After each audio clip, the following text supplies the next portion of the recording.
Bismillahirrahmanirrahim. Assalamualaikum warahmatullahi wabarakatuh. Alhamdulillah. Wassalatu wassalamu ala rasulillah wa ala alihi wa sahbihi wa mawala. Asyhadu an la ilaha illallah wahdahu la syarika lah wa asyhadu anna Muhammadan abduhu wa rasuluhu ba'da. Allahumma shalli wa sallim ala Muhammad wa ala ali Muhammad kama shallaita ala Ibrahim wa ala ali Ibrahim wa barik ala Muhammad wa ala ali Muhammad kama barakta ala Ibrahim wa ala ali Ibrahim innaka Hamidum Majid.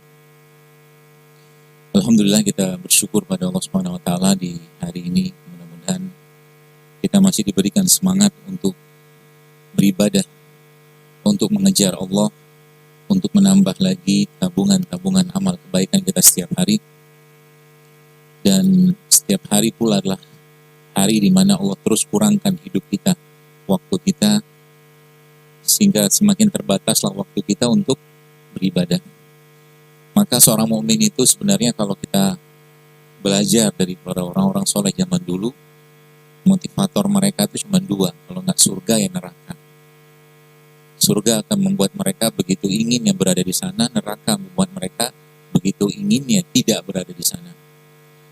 Mukmin itu tidak butuhkan atau tidak memerlukan motivator-motivator ala-ala barat, karena motivator dalam Islam sudah cukup banyak. Al-Quran itu motivatornya kita, hadis-hadis Nabi itu motivator kita. Dan kalau zaman sekarang banyak film-film yang fiksi-fiksi yang menceritakan tentang orang bisa terbang, orang bisa nempel di berbagai macam tempat, maka zaman dulu hal seperti itu terjadi, tapi nyata beneran.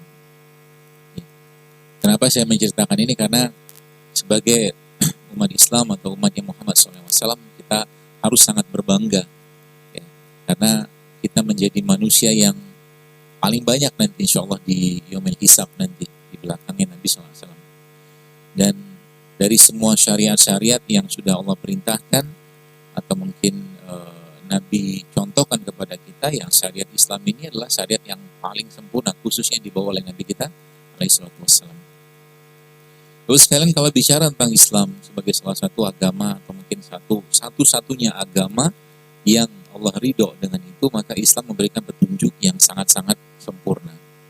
Islam memberikan petunjuk yang sangat-sangat kompleks untuk mengatur berbagai macam aspek-aspek kehidupan.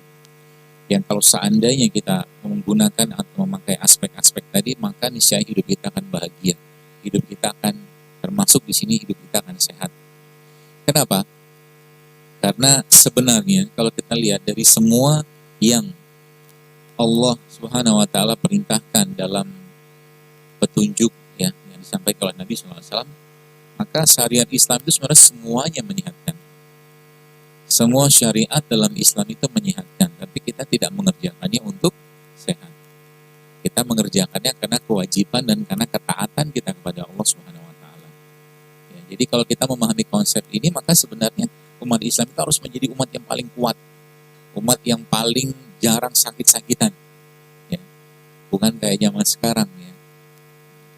Maksud saya itu karena mungkin kebanyakan makan yang nggak sehat, akhirnya ya makan yang nggak bergizi, maksudnya terlalu banyak kalori, terlalu banyak gula-gulanya di situ, akhirnya tubuhnya bermasalah. Maka Islam memberikan pedoman. Saya membagi itu atau saya menyebut itu menjadi software dan hardware-nya, tanda kutip. Software dan hardware-nya. Software itu maksudnya semua aplikasi yang Allah Subhanahu wa taala, ya, berikan kepada kita. Ini tanda kutip saja, istilah saja. Yang sebenarnya kalau itu lagi-lagi dikerjakan pasti akan bikin sehat tubuh kita, ya. Hardware-nya nanti kita akan bahas. Hardware itu apa? Kenapa sekarang banyak muncul masalah penyakit-penyakit yang sebenarnya kalau dikembalikan kepada dua hal tadi, itu sebenarnya akan banyak penyakit khususnya, ya berkaitan dengan degeneratif atau penyakit-penyakit yang hubungannya dengan penuaan atau aging, itu akan tercegah. Contoh, tubuh manusia ini Bapak-Bapak sekalian melakukan proses bunuh diri terprogram, bukan tubuh, sel. Sel kita ini melakukan bunuh diri terprogram yang jangka waktunya itu 11 sampai 14 hari. 11 sampai 14 hari. Itu bunuh diri terprogramnya.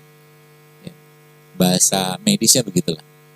Nah, itu ternyata kalau kita lihat 11 sampai 14 hari itu Kemudian kalau dia sudah mulai melakukan apoptosis atau bunuh diri tadi, itu akan muncullah satu proses lagi namanya autofagi. Ya, autofagi itu adalah dia memakan sel-sel yang rusak. Maka kalau kita ambil tengahnya proses apoptosis tadi, maka akan ketemu harinya itu 12. Harinya itu 12. Maka kalau kita ambil tengahnya tadi 12 dan 365 itu dibagi dengan 12, maka kita akan ketemu angka 30. Ya. Angka 30 itulah yang dijadikan Allah sebagai caranya dia untuk menundukkan hawa nafsu kita untuk tidak banyak makan, sehingga tubuhnya terprogram untuk bunuh diri sendiri, sel-sel yang rusak tadi, dan autofagi itu terjadi dengan sempurna dengan satu proses atau dengan suatu waktu disebut dengan, atau kita kenal dengan puasa Ramadan.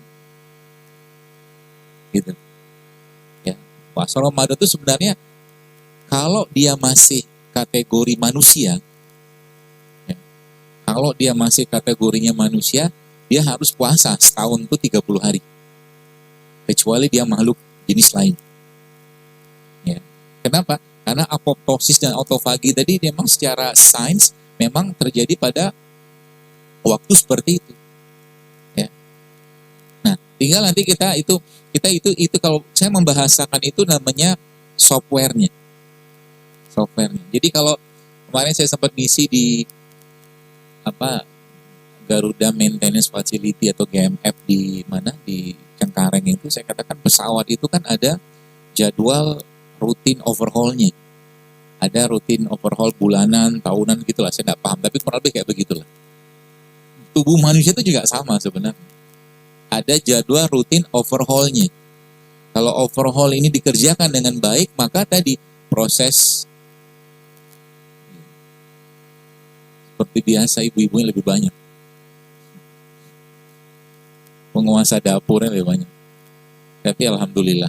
Jadi kalau ibu-ibu sekarang sudah melek sehat, mengerti hidup sehat, nanti suaminya minta kopi disajikan kunyit sama dia. Minta teh dikasih jahe kan gitu ya. Dan biaya bulanan sudah mulai berkurang kabarnya karena sudah tidak beli lagi beras. Nasi putih udah nggak makan lagi sekarang. Baik, jadi ada jadwalnya ya, ada jadwal servis rutinnya. Ya. Nah, tadi kalau kita bicara apoptosis atau autofagi tadi, dia terjadi dalam 30 hari, itu memang wajib dikerjakan. Maka kita lihat dari syahadat. Ya, kalau kita rukun Islam saja, yang pertama kan syahadat, kemudian sholat, ya, kemudian zakat, puasa, haji. Coba lihat, semua yang dikerjakan itu.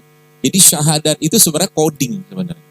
Jadi kita itu sudah berada pada coding penuhanan manusia itu. Yang kata Allah dalam Al-Quran, alastu birabbikum. Jadi waktu masih dalam kandungan ibu itu semua ditanya, gitu kan. Jadi semua manusia itu pernah mengakui. Ya. Terlepas dia kalau dia tidak Islam atau orang-orang kafir atau non-muslim, dia pernah ditanya sama Allah. Itu codingnya. Jadi gennya kita itu udah di-coding sama Allah untuk mengakui penyembah atau mengakui adanya zat yang membuat atau menciptakan ini semua. Itu coding awal itu ada syahadat tadi. Ya. Maka ada satu dokter, ada satu ilmuwan namanya Kazuo Murakami, dia pernah membaca di dalam buku dia itu, ternyata waktu ditemukan meteor di kutub, dia cerita gitu, ternyata meteor tadi mengandung 4 jenis asam amino, ya, yaitu A, T, G, dan S. Adenin, tirosin, guanin, dan sitosin. Dan asam amino ini sama kayak manusia. Kata dia gitu. Jadi kalau bahasa dia, manusia itu memang bukan makhluk bumi. Dia makhluk luar angkasa, bahasa dia ya. Yang dititipkan Tuhan, kata dia. Yang dititipkan zat yang maha agung di bumi dan hidup dengan bahan baku yang ada di bumi. Ya, makanya kalau kita lihat bahasa Al-Quran, orang-orang mukmin itu kalau udah ngerti bahwa dunia ini memang penjara, kita bukan tempat kita, bukan di sini. Coding itu di situ. Orang-orang yang sudah mendapatkan atau merasakan esensi keimanan pasti akan merasa jenuh dengan dunia. Pasti akan merasa tidak nyaman. Kalau bahasa Nabi itu penjara. Di dunia itu penjara. Ya, gitu. Karena Allah mengatakan dalam Al-Quran, ya, orang-orang yang bahagia bertemu dengan Robnya gitu kan. Janji Allah kan begitu. Maka Allah juga bahagia untuk bertemu dengan mereka. Itu coding awalnya tuh. Coding awalnya. Jadi dalam gen kita ini ada gen ketauhidan. Ya. Ada gen yang mengakui, kata si Kazuo itu dikatakan ini nggak mungkin kerjaannya manusia, dia bilang. Nggak mungkin. Karena ada bayangkan, kalau sekarang kita dibuka badan kita ini, ya kita dibuka badan kita ini sekarang atau sebelum kita masuk ke mikronya lah, kita bahas tentang tadi mungkin teman-teman Bapak Ibu sekalian di sini yang makan siang tadi.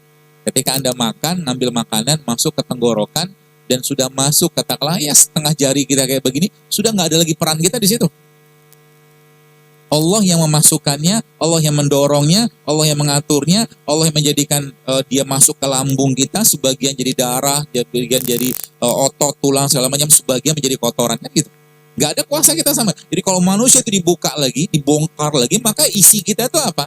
Ya elektron. Elektron yang kalau dibuka lagi itu dia berpendar. Jadi dia ada, mungkin pernah dengar ada intinya, ada elektron, ada proton, ada neutronnya. Puter gitu. Berada pada satu ruang gitu. Ya kalau dibilang, dan itu pun, maka kalau dibilang dunia itu fana, kitanya memang fana gitu kan. Karena isinya cuma elektron doang. Gak ada apa-apanya. Dan menariknya lagi, semua elektron tadi itu, semua berputarnya ke arah kiri. Gitu. Kalau kita lihat dari makrokosmosnya, galaksi itu semua berputarnya ke kiri. Jadi mereka tuh kalau bahasa kita semua itu bertasbih, memang bertasbih dia. Dia mengeluarkan frekuensi tertentu, ya. Yang disitulah akhirnya ada itunya, ada pengendalinya. Pengendalinya siapa? Yang kata Nabi itu, izal sholat jasadakulu wa izal fasad jasadakulu. Jadi pengendalinya itu si kolbu tadi, rajanya itu kolbu tadi. Gitu. Dia yang mengatur semuanya. Dan kolbu tadi terus berinteraksi sama Tuhan. Ya. Kolbu atau hatinya tadi itu terus berkomunikasi dengan Robnya. Dan kolbu itu sesuatu yang baik sebenarnya kalau terjaga dengan baik, dengan keimanan tadi. Jadi itu tadi apa namanya syahadatnya. Kemudian yang kedua sholat. Sholat sering disampaikan, sholat itu stretching ya dan relax yang paling baik. Jadi orang yang sholatnya baik, paru-parunya harusnya baik. Orang yang sholatnya baik dan benar pasti pintar. Kenapa pintar? Ya salah satu gerakan sholat itu kan yang kita tahu bahwa sujud itu kan gerakan di mana bagian dari otak kita ini kan bagian yang paling susah mendapatkan asupan oksigen secara optimal. Maka disuruh sujud. Semakin banyak sujudnya semakin pintar. Gitu. Orang yang katakanlah takbiratul ihramnya benar, pasti paru-parunya sehat, jantungnya sehat. Gitu. Tapi tadi kita tidak melakukannya untuk sehat. Maka para ulama aja kalau kita lihat ya, beberapa imam-imam besar itu masya Allah sehari bisa 300 rakaat sholatnya. Luar biasanya, karena emang dalam sholat itu banyak sekali utamaannya. Ya. Jadi terus ada lagi waktu-waktu sholat tadi. Kemudian ada lagi sholat. Kemudian lagi zakat. Ya. Zakat itu proses pencucian sebenarnya kan. Yang dicuci apa? Kolbunya dicuci, raganya pun dicuci dengan menghilangkan keterkaitan atau ketergantungan sama dunia. Kemudian yang terakhir puncaknya kan haji. Haji itu ibadah apa? Ibadah fisik, tapi sebenarnya di situ juga ada ibadah kolbunya. Kata Allah dalam Al-Quran, wala rafasa wala fusuk wala jidal fil hajj. Jangan jidal, jangan rafat, jangan fusuk. Ya, jangan ngomong jorok, ya, jangan ngomong, jangan jidal, jangan berdebat, ya.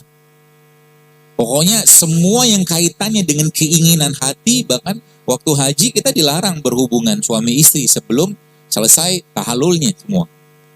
Seperti itu. Jadi ibadah yang dikerjakan ini semuanya tidak lain tidak bukan adalah cara Allah untuk mendidik hati kita atau khususnya iman kita yang pada akhirnya nanti fisiknya pasti sehat. Jadi semua kesehatan fisik itu asal muasalnya dari kolbu yang sehat.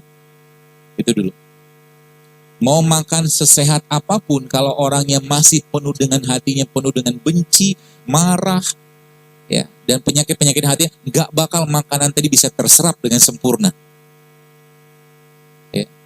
Karena apa? Karena manusia itu ada nafsu. Bedanya kita sama malaikat apa? Malaikat nggak ada nafsu, kita ada nafsu. Gitu. Maka kalau sekarang saya tanya jamaah sekalian, kalau kita diberi pilihan, ya, kita diberi pilihan untuk makan sama tidak makan, pilihnya makan kan? Iya kan? Malu-malu gitu.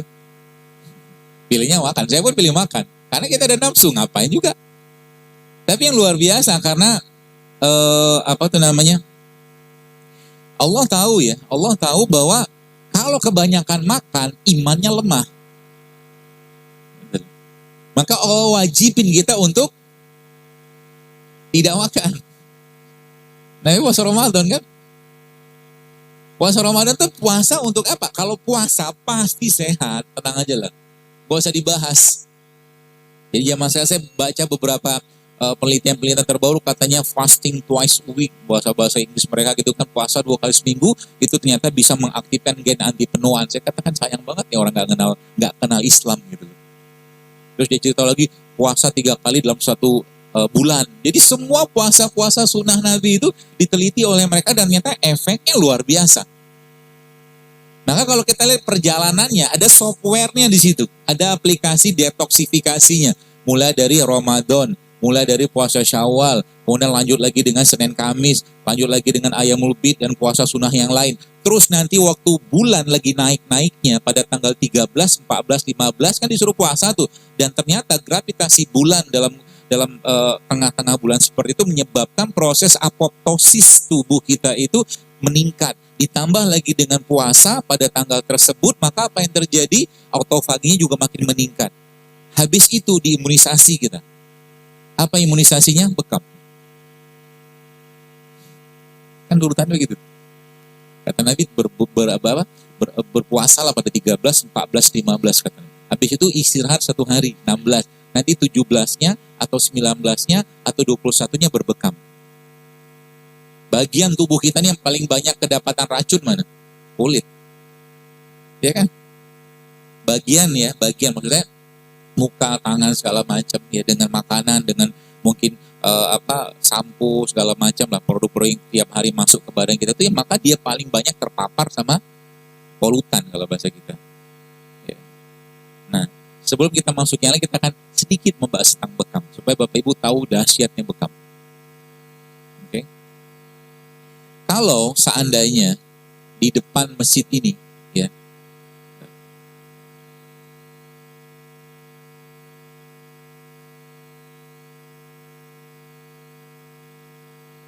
di depan masjid ini misalkan ada, katakanlah kertas kayak beginilah. Kertas kayak begini, saya bakar di situ, keluar apinya, asapnya. Kertas kayak begini kalau saya bakar, kira-kira bisa Kak? Apakah mungkinkah bakaran yang kecil ya nggak seberapa begitu menyebabkan misalkan nih Kopassus turun, Marinir turun, Paskas turun, atau Brimob atau Gegana turun? Nggak mungkin lah. Hansip juga nggak bakal turun. Bakarannya kecil, gitu. Ini analogi saya pakai biar gampang memahaminya. Pertanyaannya, bagaimana cara memanggil pasukan khusus tadi? Saya bakar kan, gitu. Saya bilang, semua orang yang ada di masjid ini sekarang ngomong, kebakaran, gitu ya. Nggak disebutin kebakarannya besar, kecil, nggak disebutin, pokoknya kebakaran aja. Ya, semua orang ngomong, pasti menarik perhatian kan, gitu loh. Jadi proses pembekaman itu, jadi tubuh kita itu ada 2 imunitas, ada 2 kekebalan. Kekebalan pertama yang sifatnya non-spesifik, dia semua dihantam sama dia. Apapun yang datang, pasukan gak spesifik ini datang kayak infanteri lah gitu. Apapun musuhnya atau mungkin bakteri segala macam, non-spesifik ini yang pasukan umum lah bahasa kita datang. Nah, di atasnya lagi itu ada namanya pasukan khusus. Ya, pasukan khusus itu misalkan ada namanya makrofag, ya, neutrofil, kemudian ada interleukin, macam-macam, tinggal dibaca. Jadi intinya ada dua pasukan, pasukan umum sama pasukan khusus. Waktu orang itu dibekam, pak, gitu kan, di kulitnya kan, dikop, kemudian dilukain. Nah, perlukaan itu kebakaran. Jelas ya? Perlukaan tadi itu ilustrasinya seperti kebakaran tadi. Jadi bikin radang sama jarum atau lancetnya tadi itu. Sedot kan? Waktu disedot, semua peradangan dalam tubuh manusia pasti menimbulkan reaksi atau respon. Ya, kita kenal dengan reaksi atau respon inflamasi. Kalau respon inflamasi akibat perlukaan tadi muncul, dari kemerahan, bengkak, nyeri segala macam, maka apa yang terjadi? Tubuh akan memanggil pasukan umumnya dulu. Panggil tuh pasukan umumnya. Sekitaran itu dulu dipanggil tuh. Kalau bahasa kita hansipnya, babinsanya gitu-gitu lah. Datang dia tap. Oh iya nih, oke, kami kendalikan kata begitu. Nah tiba-tiba sama tukang bekam atau si pembekam tadi kan, kopnya dibuka. Kopnya dibuka setelah tadi ditusuk ya, atau disayat tadi. Kopnya dibuka, lalu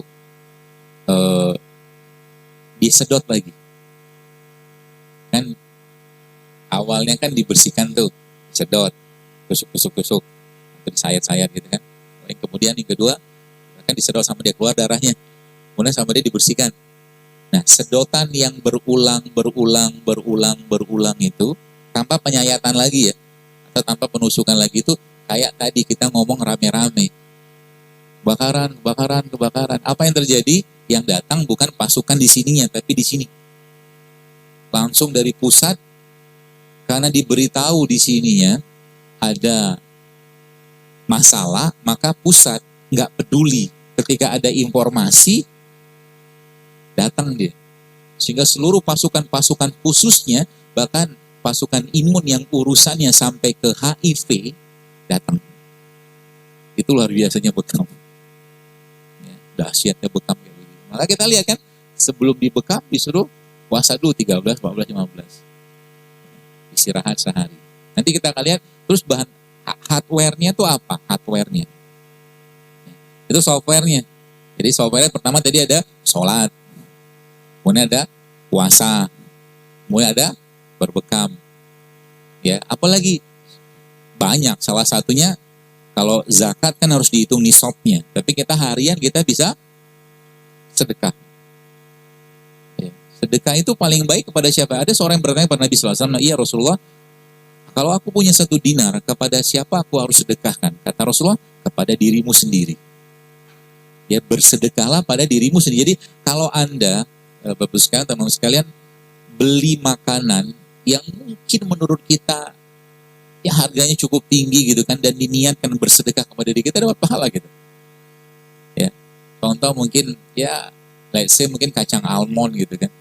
Yang almond kan harganya luar biasa kan, sekilo bisa 200.000, 300. Apalagi kacang-kacang kayak kacang pistasium 500. Tapi kalau kita niatkan membeli itu untuk bersedekah, memberikan yang terbaik, asupan ke badan kita, dapat pahala kita. Maka jangan pelit sama badan. Kalau kita bersedekah, sebenarnya ujung-ujungnya ke siapa? Ya ke kita juga, ke Allah sebenarnya kan. Ya, maka sering saya bilang, kalau kita punya rezeki yang cukup, bahkan lebih, ya, janganlah sholat pakai baju yang jelek. Beli baju yang baru, karena ujung-ujungnya tuh adab kepada Allah. Di dompet kita mungkin ada ada uang 100.000 yang masih baru sama 100.000 yang lecek. Adabnya kita sama Allah kasih yang terbaik. Gitu loh. Itu sebabnya Imam Ahmad setiap malam kalau beliau tahajud pakai bajunya, ganti baju tiap malam karena mau ketemu Allah. Gitu loh. Ada sejadah yang bagus, pakai sejadah yang bagus, jangan pakai sejadah yang usang. Gitu loh. Termasuk misalkan nih, yang celengan lewat, misalkan gitu kan. Jangan kasih yang paling kecil. Ya, kasih yang paling gede, karena ujung-ujungnya sama Allah. Dan sedekah itu akan membuat bahagia. Pasti membuat bahagia. Kenapa banyak orang katakanlah sekarang tidak merasakan kebahagiaan ketika memberi sedekah? Karena sedekahnya kedikitan. Baik, ada orang susah lewat. Contoh aja lah, orang kurang beruntung lah katakanlah. Kemudian dia lewat seperti itu, baru sekalian, lalu Anda kasihlah uang 5.000 atau kita kasih uang 5.000. Yang paling dia bilang, terima kasih. jazakallah khair, apalah dia bilang itu, matur suwun gitu kan. Coba kasih uang ke dia 200.000. Kira-kira respon dia beda nggak? Beda. Doanya banyak. Moga-moga moganya banyak. Iya kan? Kalau dia bahagia, kita ikut-ikutan bahagia. Dan sering cara Allah mendidik kita tuh sering kayak begitu. Ya, sering maksudnya apa? Sering dengan cara Allah perlihatkan panca indera kita tuh kepada hal-hal tertentu yang Allah inginkan kita melakukan kebaikan di sana untuk memperbaiki hati kita. Gitu. Ya. Contoh mungkin saya tuh pernah ya suatu hari gitu kan. Begini cara Allah gitu kan. Cara Allah untuk mendidik kita lah gitu kan. Yang dididik apa? Hatinya. Suatu hari saya pernah pengen beli jam. Ya. Pernah saya ceritakan. Jam itu buat saya tuh lumayan harganya gitu kan. Berapa juta. Tapi saya pikir kayak bagus pengen beli gitu kan. Ya buat diri sini kan ada masalah. Kita memberi yang terbaik gitu kan. Belum ada uang ceritanya. Terus saya bilang sama Allah, ya Allah tolong murahkan jam ini untuk saya. Tolong murahkan jam ini untuk saya. Gitu aja ngomongnya kan, dalam hati berdoa gitu kan. Dan lama kemudian, berapa bulan kemudian, jam itu Masya Allah, tabarakallah bisa saya beli. Bahagia kan pakai jam. Jam berapa? Barang baru gitu kan. Singkat ceritanya, suatu hari, saya ada ngisi kegiatan lah gitu daerah Lampung atau apa gitu. Nunggu panitia datang, akhirnya saya sholat duha ceritanya. Saya sholat duha, samping saya tuh bapak supir taksi. Ya, bapak supir taksi gitu. Dia lagi sholat, saya sudah selesai. Saya baca Quran, saya tunggu dia gitu kan. Tiba-tiba Allah menyolek saya gitu kan dengan sebuah kalimat dalam surat Ali Imran yang artinya kurang lebih, dan kamu tidak akan sampai pada kebajikan yang sempurna hingga kamu menginfakkan apa yang paling kamu cintai. Tahu maksudnya?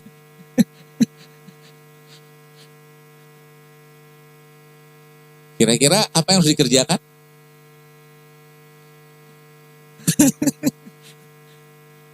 Saya ngerti pesan itu. Kan kalimat Allah tuh bicara dengan kita tiap hari dengan tanda-tandanya dari Al-Quran mungkin, dari mata yang kita melihat gitu kan. Saya bilang sama Allah, ya Allah saya nggak cinta jam ini, serius. Saya buka jam itu. Saya kasih sama bapak supir taksi tadi, terus saya pergi ke ATM, ambil uang. Cukup banyak saya ambil uang. Mau bikin dia surprise, supaya malaikat surprise juga kan.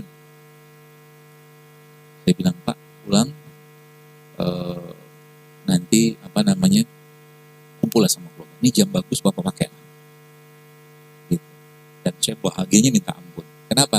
Saya berhasil melepaskan keterikatan hati saya sama dunia tadi. Kisah kayak begini terjadi zaman Abdurrahman bin Auf. Nabi mengatakan ayat yang sama, lalu Abdurrahman bin Auf menyerahkan semua kebun kurmanya. Tidak akan berkumpul kecintaan sama Allah kalau masih ada kecintaan terhadap dunia ini. Gak bisa. Orang tidak akan bisa merasakan kenikmatan sholat, kenikmatan sedekah, kenikmatan bangun malam kalau masih ada bangkangan dia sama Allah. Gak bisa. Atau maksiat. Gak bisa. Gak bisa kumpul dia. Sama juga dengan kalau saya membahasakan orang yang hari-harinya sibuk dengan makanan gak sehat, diajak makanan sehat, gak ada rasa buat dia. Ya kan? Tiap hari. Dan kita tahu kok makanan gak sehat itu apa. Gak usah disebutin lah. Nanti disebutin nanti tersinggung lagi. Ya. Kita tahu. Makanan yang banyak tepungnya, banyak minyaknya, banyak gulanya. Apa gak sehat? Makanan yang tinggi gula sederhananya, nanti kita akan bahas. Jadi kita lihat solusinya apa. Jadi gitu salah satunya. Ya. Dan itu setiap hari sebenarnya Allah menjadikan atau membuat momen-momen kayak begitu untuk kita, untuk mendidik hatinya kita supaya hati itu menjadi raja. Dan kolbu itu Bapak-Ibu sekalian saya sampaikan, kolbu itu nggak perlu banyak-banyak makan. Justru malah iman seseorang itu lemah kalau kebanyakan makan. Tanda orang banyak makan apa? Gemuk, bukan ngantuk. Orang banyak makan yang gemuk lah, apalagi bahasanya. Kalau banyak makan pasti gemuk, apalagi makan gak sehat kan. Ya.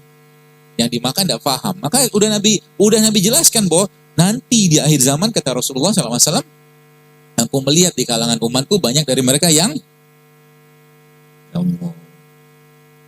Gitu. Gak apa-apa yang gemuk nanti dikurusin. Cara ngurusinnya gimana? Gak usah makan. Atau kurangi makan, kan jadi kurus nanti. Gitu. Nanti sudah kurus dia, di-maintain aja lah. Ya.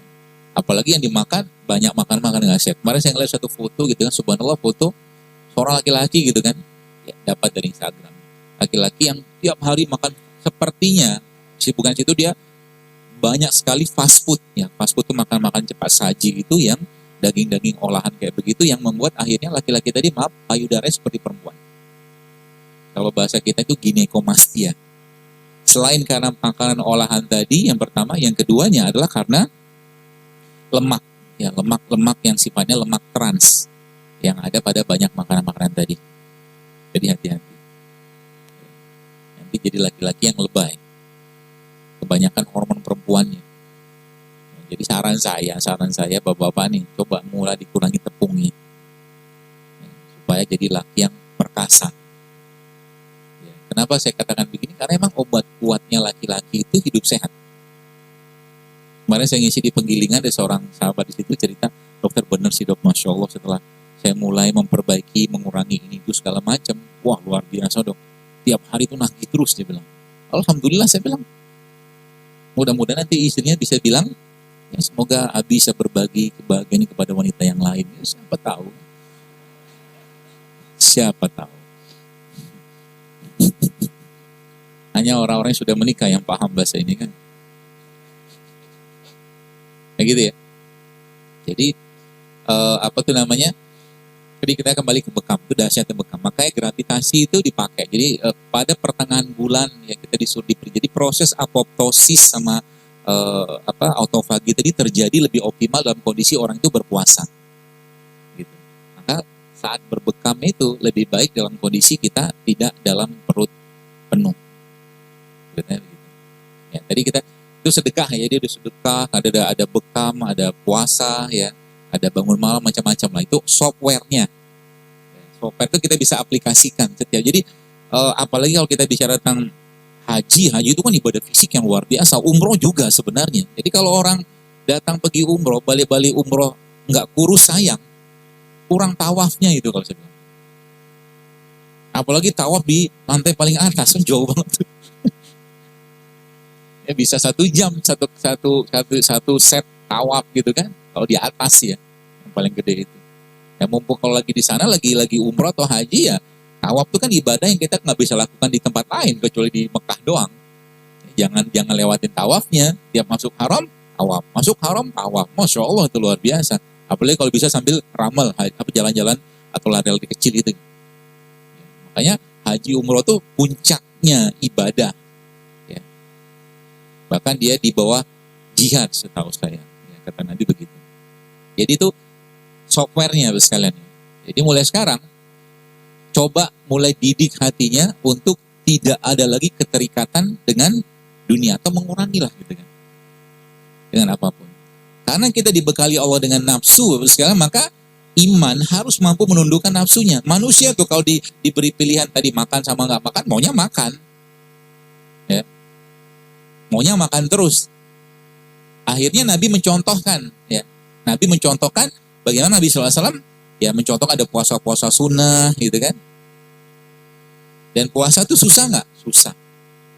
Karena susah, Allah kasih satu pintu khusus bagi orang yang melakukannya di surga nanti. Semakin susah amal ibadah itu dikerjakan, semakin besar rewardnya. Gitu. Kalau semakin susah dia dikerjakan, semakin berat, bukan pasti, besar kemungkinan efek ke badannya juga semakin besar. Contoh, bangun malam susah loh. Betul? Tapi lihat, orang yang bangun malam rutin, Bapak Ibu sekalian, saya bisa menduga besar kemungkinannya orang ini tidak akan kena kanker. Kenapa? Karena ada siklus hormon. Hormon ada satu hormon yang itu memang memuncaknya itu di malam hari, khususnya di tengah malam. Namanya growth hormone. Growth hormone kalau berlimpah ruah dalam kondisi orangnya bangun kayak begitu, maka dia akan memakan sel-sel yang rusak tadi. Itu dahsyatnya bangun malam. Susah? Susah. Tapi sering saya sampaikan, ya kayak bangun malam itu ya sampai, kalau nggak dipaksain bangun malam, sampai mati juga nggak bakal bangun malam. Hidup sehat juga sama. Ya, kita udah tahu keutamaannya. Jadi kalau kita sudah ngerti keutamaannya, maka jangan pernah lewatkan. Jangan pernah lewatkan. Menangisnya kita, ya bukan karena nggak minum madu, bukan karena nggak minum atau nggak makan habatus sauda, bukan karena nggak makan zaitun, bukan karena nggak makan buah, bukan karena nggak makan sayur, bukan karena nggak makan biji-bijian, tapi menangisnya kita kalau seandainya 2 rakaat sholat qobliyah subuh ketinggalan, nangis. Ya gitu maksudnya. Sebagaimana tadi makanan sehat makin bikin kecanduan seseorang, atau makanan gak sehat juga bikin kecanduan, ibadah juga bikin kecanduan. Dia pengen lagi, pengen terus. Coba lihat hadis orang-orang yang berjihad di jalan Allah, ketika Allah tanya sama mereka, wahai hamba-hambaku, ya, kamu pengen apa lagi? Ya, minta sama aku, kata Allah, kan gitu kan, orang yang jihad kan, yang kata Rasulullah tuh ruh mereka tuh berada di tembolok-tembolok burung-burung hijau itu. Ya, kata Allah, kata Rasul begitu. Teman-teman tahu apa yang mereka inginkan? Dan apakah mereka ya sudah kami antang-antang sini, Allah ini damai banget, enak banget, bisa terbang ke sana? Enggak, mereka bilang apa? Ya Allah, izinkan kami untuk hidup kembali ke dunia, untuk kami jihad lagi, terus mati lagi, hidup lagi, mati lagi. Coba, Masya Allah. Itu dahsyatnya iman. Jadi kalau boleh saya katakan, zaman sekarang ini penyakitnya umat Islam ini bukan penyakit fisik, tapi kita kekurangan nutrisi hati. Kita kekurangan nutrisi hati. Terlalu banyak di depan kita yang harus kita bantu, kita tolong. Terlalu banyak ayat-ayat Allah yang Allah tampakkan kepada kita, tapi tak sedikit pun hati tergetar. Kenapa hati tidak tergetar? Kebanyakan makan salah satunya. Itu tandanya kayak begitu. Takkan bisa kita merasakan getaran-getaran ayat-ayat Allah dalam Al-Quran saat dibacakan dalam kondisi perut kenyang. Gak bisa. Itu sebabnya para ulama mengatakan salah satu pintu masuknya syaitan dan pintu menyebabkan lemahnya iman adalah terlalu banyak makan. Terlalu banyak makan, terlalu banyak bicara gak bermanfaat. Jadi kalau kita sekarang judul hari kan sehat untuk taat. Maka didik hatinya dulu. Didik hati dimulai dengan apa? Kalau mau marah, jangan marah. Tahan marahnya. Ya. Kalau mau makan berlebihan, lihat efeknya apa. Nanti pasti akan muncul ke fisik. Tanyalah sama orang-orang yang kena stroke, kencing manis, darah tinggi. Apakah mereka dulu orang yang hobinya berpuasa? Kemungkinan besar tidak. Tanyalah sama orang-orang yang kena degeneratif, apakah mereka orang-orang yang hobinya makan sehat? Kemungkinan besar tidak. Mereka hidup dalam memuaskan hawa nafsunya dengan makanan-makanan tadi. Faktanya begitu. Betul. Maka mau jadi apa umat ini? Kalau semua kayak begini terus, 800 lebih ayat-ayat kauniyah menjelaskan tentang itu, tentang kesehatan. Banyak sekali. Gak kita bahas. Akhirnya apa? Ya umat menjadi, kalau bahasanya itu karena makanan gak sehat, kebanyakan kerupuk, akhirnya menjadi mental kerupuk. Kerupuk itu kan pecah gitu kan. Suruh bangun malam susah, suruh ngaji susah, sedekah banyak dikit susah, rawatib susah, azan datang sibuk dengan handphone. Itu mental kerupuk, saya bilang. Gak usah cerita jihad. Wanitanya tidak kalah bermasalah. Rahim mereka penuh dengan makanan-makanan yang tidak sehat. Akhirnya apa? Lahirlah generasi-generasi yang mentalnya mental kerupuk gitu. Bukan mental seperti Nusaybah binti Ka'ab. Yang ketika ada panggilan jihad di malam hari, dia bangunkan suaminya, dia bangunkan anaknya. Wahai suamiku, wahai anak-anakku, bangunlah. Rasul memanggil kita dan aku pun akan ikut bersama kalian. Orang kayak begitu baru bisa mengucapkan kalimat tadi kalau apa? Kalau hatinya sehat. Banjir di mana-mana kayak gini sekarang. Oh, fenomena alam, bencana alam, karena inilah itu segala macam. Masalah utamanya apa? Karena terlalu banyak yang maksiat. Begitu kan bahasa imannya kan. Gitu.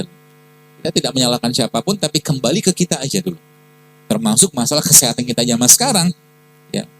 Indonesia zaman sekarang berlimpah ruah penyakit degeneratif. Lihat Bu sekalian, di berbagai tempat. Anak-anak disodori dengan tontonan-tontonan gak bermanfaat, gak berfaedah. Makanan pun gak berbeda. Pikiran akhirnya apa? Gak berfaedah gitu kan. Obrolannya gak bermanfaat. Ini awalnya. Wanita, kalau mungkin sekarang banyak saya banyak kasus-kasus PCO. PCO itu kan polycystic ovary syndrome. Ovumnya atau sel telurnya itu nggak matang. Sel telur nggak matang, macam mana mau dibuahin sama sel sperma? Asbab dari apa? Asbab dari waktu dia, salah satunya sih, waktu dia lagi hamil, sibuk, cemas mikirin penyakitnya. Waktu sebelum dia hamil ya. Cemas luar biasa. Cemas itu pasti akan mempengaruhi siklus hormon. Karena manusia makhluk hormon. Ya, manusia itu makhluk hormon. Ya. Bahkan kasus-kasus lesbian itu, yang sekarang LGBT merajalela di mana-mana, itu dimulai sejak dari kandungan. Dari kandungan. Ini belum cerita tentang yang dimakan. Ini masih yang difikirkan sama ibunya. Maka waktu hamil ngapain? Baca Quran, zikir, banyak berbuat baik. Itu yang dikerjakan. Waktu menikah, sang suami ketemu sama istrinya, mikir kita mau punya anak. Tiap hari mikir punya anak. Akhirnya apa? Mertua gak sempat dibaktikan. Orang tua gak sempat dibaktikan. Suami sibuk kerja, istri sibuk kerja, sehingga gak dapat keberkahan dan kebaikan. Macam mana gitu Allah mau kasih anak? Gitu loh. Kalaulah kolbunya atau kalaulah yang dimakan sehat, ya, kemudian makanan sehat, tapi kalau kolbunya nggak sehat, nggak bakal juga bisa bagus tuh gennya, gitu. Maka ibu-ibu tuh saya pesan sih, saya berpesan kepada Anda, jadilah madrasah buat anak-anak Anda. Ya. Jangan bangga dengan gelar. Karena kalau kita bisa mendidik satu anak laki-laki itu biasa, tapi kalau bisa mendidik satu anak perempuan, suatu peradaban besar di sana nanti akan terwujud. Dari rahimnya, dari pendidikannya dia. Apalagi ngerti makanan sehat. Kenapa zaman sekarang banyak anak-anak nggak sehat? Karena ibu bapaknya nggak paham makanan sehat itu apa. Saya barusan ngomong tentang nasi goreng, sudah diserang di mana-mana. Luar biasa. Nggak mampu menahan lisan. Karena kolbu itu penyakitnya kalau cuma dua. Kalau nggak syubhat, syahwat. Syubhat, syahwat. Itu dua istilah umum. Ya. Maka Nabi SAW sering sekali membaca doa untuk menjaga kolbunya. Yaitu apa? Ya muqallibal qulub, ya musarrifal qulub. Gitu. Ya. Jadi itu softwarenya harus sekalian. Software. Maka pakai software itu baik-baik. Tadi kajian di Bogor gitu, subhanallah ada ibu-ibu yang tanya, dokter saya promil gitu kan. Kemudian beliau ceritanya tuh program bayi tabung. Bapak Ibu tahu bayi tabung tuh berapa biayanya? Berapa? Ada yang tahu? Pokoknya puluhan juta lah. Demi apa? Demi anak kan. Dunia nggak itu? Dunia.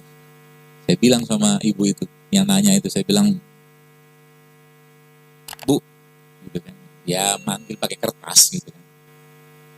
Ibu berani mengeluarkan uang segitu untuk dapat anak dengan program yang angka keberhasilannya tidak sampai 5% bayi tabung.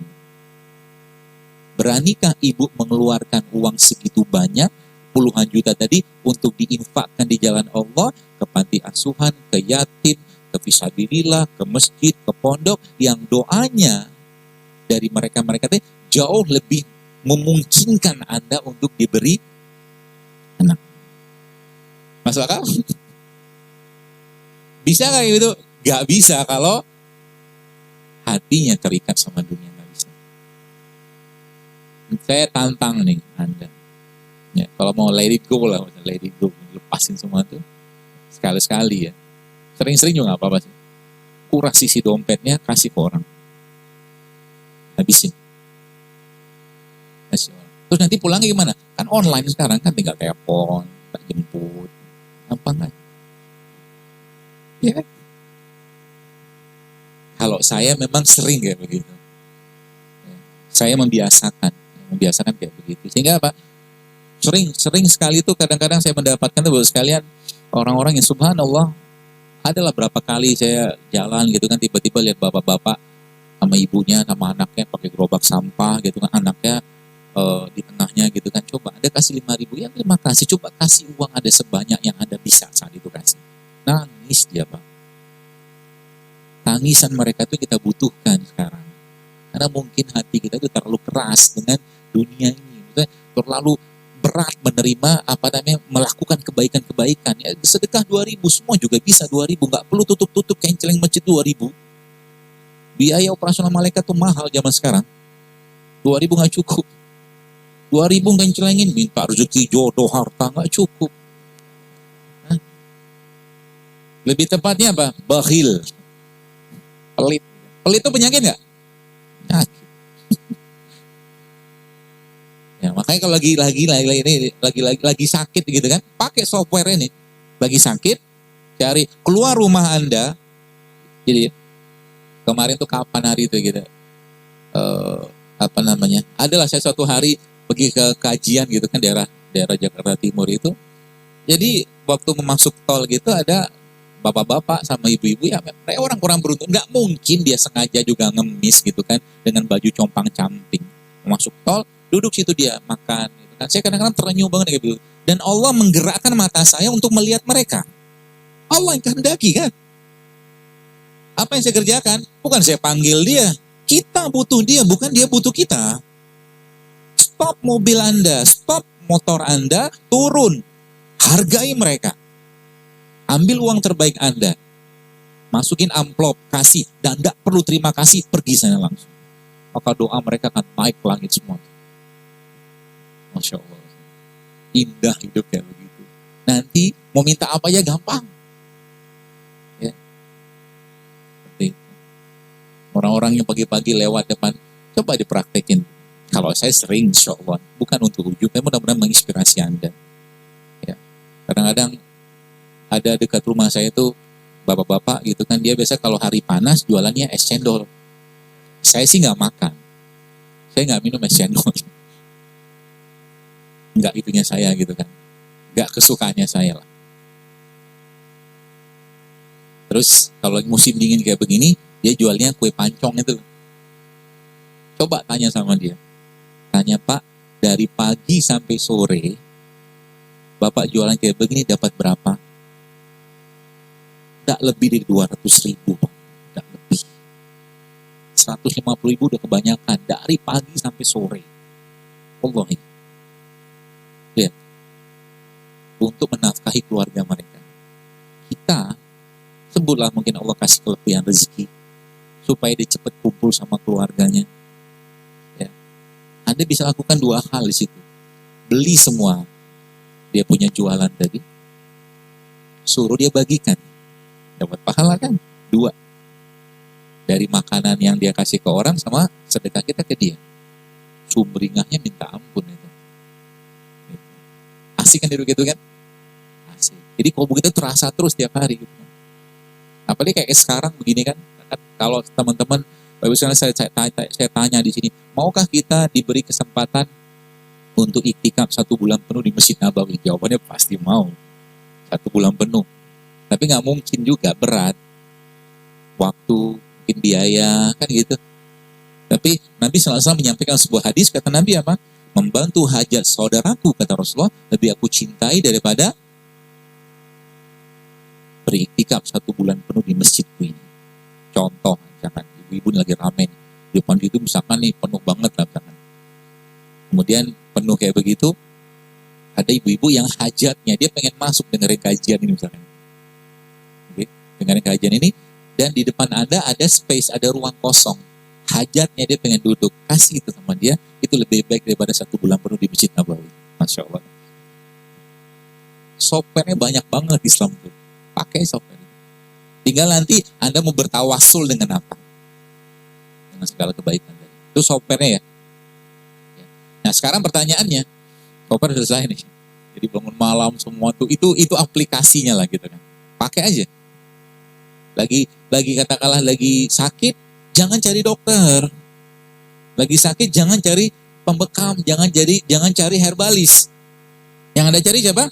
Faiza faritu fahuwa yashfin. Allah yang dicari dulu. Itu kata kuncinya kan?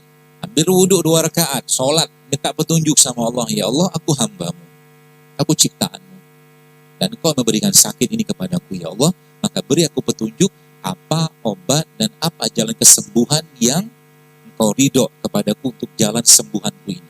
Maka nanti Allah kasih petunjuk. Tiba-tiba lihat di depan rumah ada pohon kelor misalkan. Gitu caranya. Mobil Toyota misalkan, Bapak sekalian, mobil Toyota itu kan apa ya? Kalau kita beli gitu kan, mobil Suzuki lah atau Toyota gitu kan, pasti ada spare part-nya, pasti ada underdeal-nya gitu loh. Manusia juga sama. Ya, kita ini ciptaannya Allah, nggak mungkin nggak ada underdeal. Dunia Barat saat ini, dunia pengobatan Barat sampai detik ini nggak menyelesaikan diabetes. Ya kan? Diabetes nggak selesai loh. Masa harus makan obat seumur hidup? Apa kurang luas bumi Allah untuk bisa mendapatkan obat diabetes? Pikir baik-baik. Apa kurang luas bumi Allah ini untuk mendapatkan obat darah tinggi? Sampai darah tinggi itu hanya bahasa mereka ya, terkontrol, harus makan obat lagi segala macam. Apa kurang cukup obat-obatan anti penggumpalan darah dari apa-apa yang Allah ciptakan? Bawang-bawangan semua pengencer darah sebenarnya. Gitu loh. Kenapa kita bisa seperti itu, terjebak di sana? Karena kita jauh dari Allah gitu loh. Padahal kalau mau kalau mau dipakai semua udah cukup semua. Jangan cukup. Kita bicara tentang misalkan nih, kita bicara tentang ada satu daun. Daun ini mengandung hampir 20 jenis asam amino. Daun ini mengandung bahan anti kanker. Daun ini mengandung minyak yang ada pada minyak zaitun atau mufa atau monounsaturated fatty acid. Daun itu namanya apa? Kelor. Dan bahan baku tubuh manusia ini apa? Asam amino kan?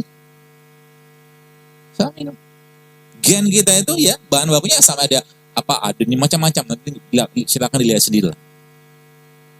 Kenapa banyak orang zaman sekarang sakit-sakitan? Karena tubuhnya tidak mengasup, tidak mendapatkan apa yang harusnya tubuhnya dapatkan. Yang dimakan kebanyakan rasa. Yang dimakan rasa. Dan untuk memuaskan, kalau saya tanya, nanti jawabannya saya ketahuan. Tolong jawab. Ini kuis dulu. Mendadak diem begini. Nasi goreng sehat nggak? Nah, loh, jawab apa yang ditanya, nggak usah lebih-lebih. Saya cuma tanya, nasi goreng itu sehat atau tidak? Hah? Enggak. Sepakat enggak ya? Kenapa dimakan? Nah, enak kan? Enak itu bagian dari nafsu kan? Udah ngerti nggak sehat, dimakan, nafsu. Saya tanya lagi. Jangan sedih gitu lah. Nanti saya kasih solusinya. Gorengan sehat nggak? Ada yang bilang sehat? Oh luar biasa. Gorengan sehat? Enggak. Kenapa dimakan? Enak. Nafsu kan? Ketahuan. Halal nggak itu? Toyib nggak? Toyib. Enak aja loh.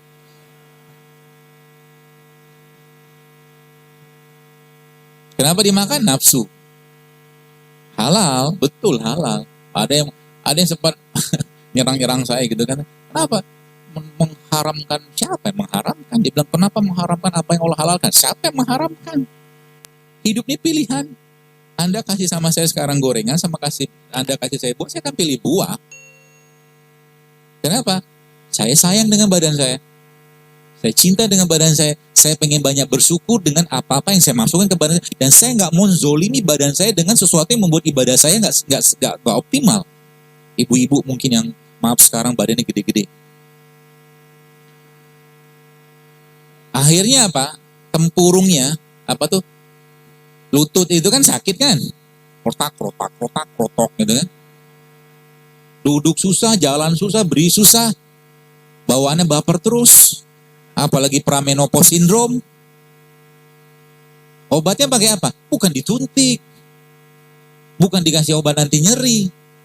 Jadi kalau ada orang bilang, ada bahasa Inggris itu, I am a man with big bone, dia bilang. Saya itu laki-laki yang tulangnya gede. Dari ceritanya tulang gede. Ya. Kalau manusia itu badannya gede, lemaknya yang banyak, tulangnya tetap segitu. Kalau kalau lemaknya yang banyak, otomatis terjadilah peradangan di badannya.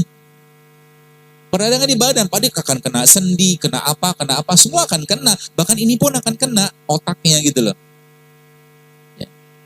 Kalau udah kayak begitu, bukan kasih obat, tapi turunin berat badan. Karena tulang kita hanya mampu menahan beban tumpu dengan sesuai dengan kondisi tinggi badan kita, nggak bisa bertambah. Gitu loh. Jadi kalau nyeri, lututnya nyeri, engkelnya nyeri, bagian atas nih berlebih lemaknya, kurangi lemaknya, gitu caranya. Caranya gimana? Ya kurangi makan. Pertanyaannya, saya sudah kurangi makan tapi tetap gemuk. Kita lihat apa yang dimakan. Pembahasan di situ nanti. Supaya Bapak Ibu teman-teman paham nih ya. Termasuk ini perempuan zaman sekarang. Jadi kalau saya kemarin tuh sempat ada dalam satu kajian gitu kan, subhanallah ada seorang ibu-ibu lah, mbak-mbak gitu, dia ceritanya, dokter apa obat kista, dia bilang. Apa herbal buat kista? Saya nggak jawab. Saya bilang apa?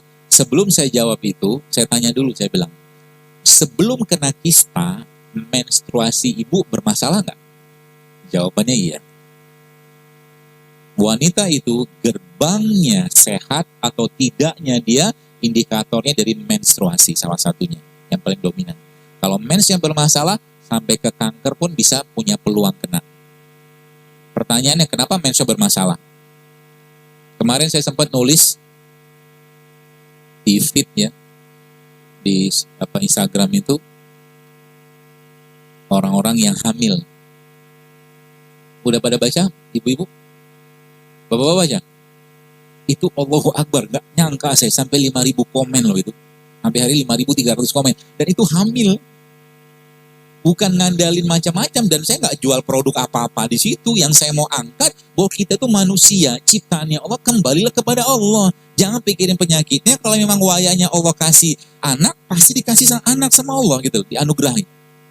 Tapi kata kuncinya apa? Jangan bikin beban di badan. Rata-rata nih minum apa? Kunyit, serai, cengkeh, gitu-gitu doang yang diminum. Hamil coba.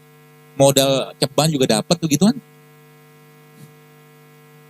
Coba dia baca, itu yang boleh saya katakan, subhanallah, itu kasus-kasus yang saya saya share itu kepada seorang teman saya, seorang dokter kandungan, dia bilang, Allahu Akbar, dia bilang.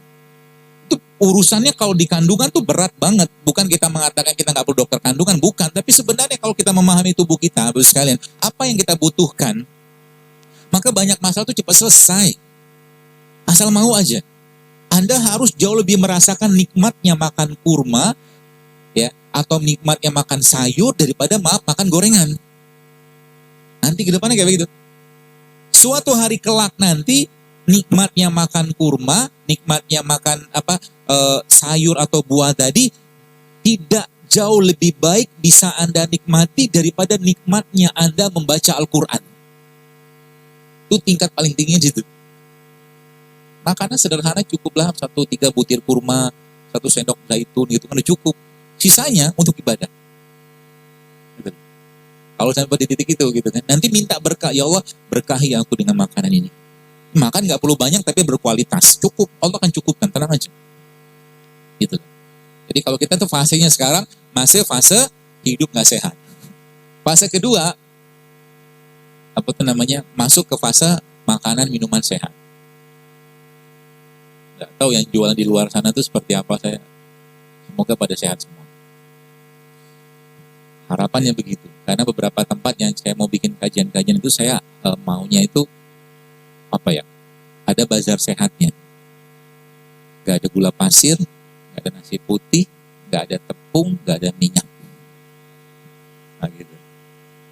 Kenalkan masyarakat dengan makanan-makanan sehat. Orang tua kita zaman dulu gak makan gitu-gituan. Mereka makan tepung, tapi bukan tepung kayak kita zaman sekarang, goreng-gorengan. Maka tepung-tepung mereka dari ubi, dari singkong, kayak begitu, tepung juga kan? Gitu maksudnya. Ya. Itu rules-nya. Jadi kalau Bapak Ibu sekalian mau sehat, kurang kenceng. Mau? Masya Allah. Allah saksinya hari ini. Tapi ada syaratnya. Syaratnya adalah kita meninggalkan yang bikin masalah di badan kita. Siap? Yang pertama, catat.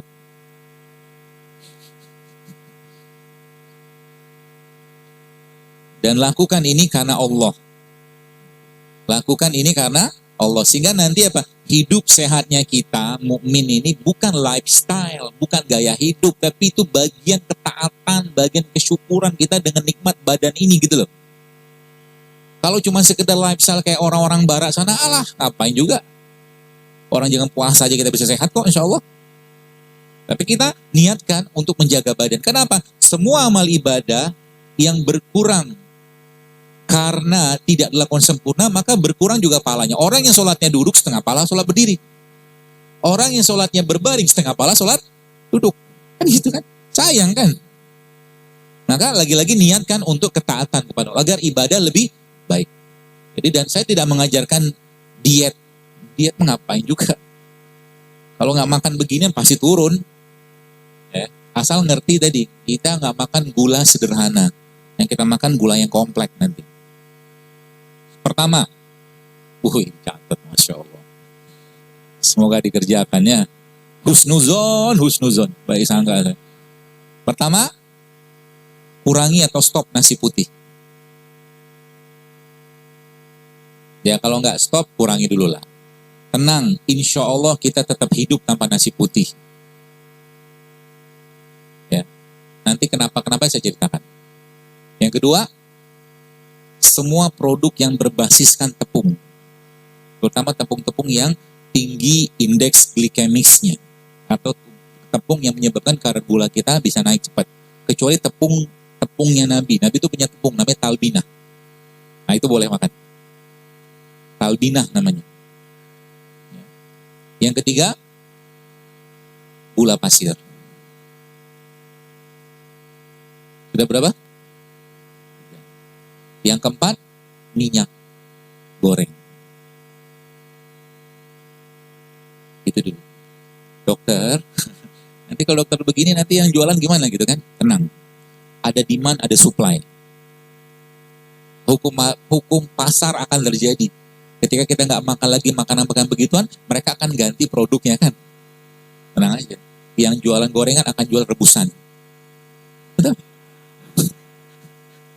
Yang jualan tepung, dia akan jual sayur-sayuran. Sehat. Kan gitu kan? Pandai menangkap peluang itu pedagang, itu tenang aja. Jadi itu dulu kurangi dulu. Selama 1 pekan ke depan.